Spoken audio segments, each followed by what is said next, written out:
In volunteering, there's an aspect of empathy, of if not me, then who?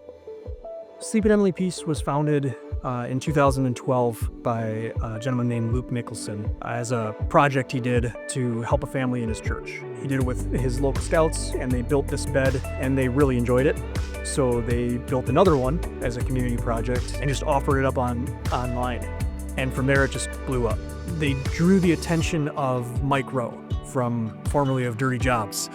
Mike Rowe at the time had a show called Returning the Favor. He did an episode of Returning the Favor featuring Sleep in Heavenly Peace. It never occurred to me that there were kids out there that didn't have a proper bed to sleep on.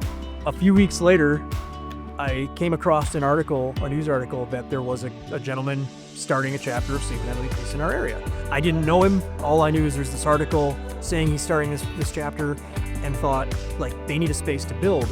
So I called the number in the article and I offered him our space. Brian's one of those individuals that I want in my life.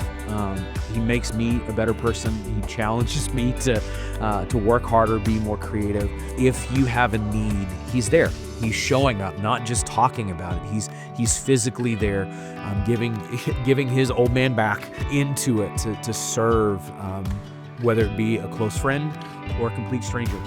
A lot of times people are the presidents on nonprofit boards and things like that, and they come to a meeting every couple of months. They're not also the same people that are calling the homes, coordinating the deliveries, making sure that all the, I's are dotted and the T's are crossed, and making sure that everything actually happens.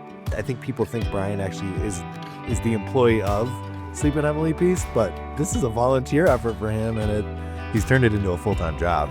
If I see a problem, I want to try to help fix it. And this is something that I can do in a tangible way, things that I've been blessed to be in a position to have. I've got a warehouse that we don't use on a weekend, and so we can build beds. And I've got a truck that I drive because I work for a construction company. So it's and I can deliver beds. His leadership for his family, his leadership for SHP, the joy and blessing he is to others in creating this opportunity he provides for others. His children champion this work. There's really two parts to what Sleep in Heavenly Peace does from a physical standpoint.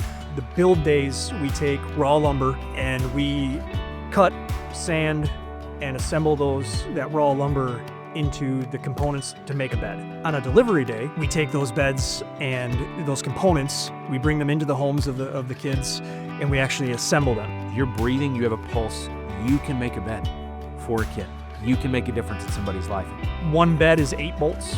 When we leave, the bed's ready for a kid to go to sleep in, and we like to say a lot of times they do. We've had multiple experiences where we've built this bed, and we'll get a phone call or a text later from a grandma or a mom or a dad, and it says they went to bed right afterwards and fell asleep. So something I think most people would recognize about him is just the humility, and that none of this is at all for the credit. It's all about making the world a better place. It's all about making the community a better place. An award for Brian really kind of represented what this is all about, because he represents it in such a way that you would want it to be.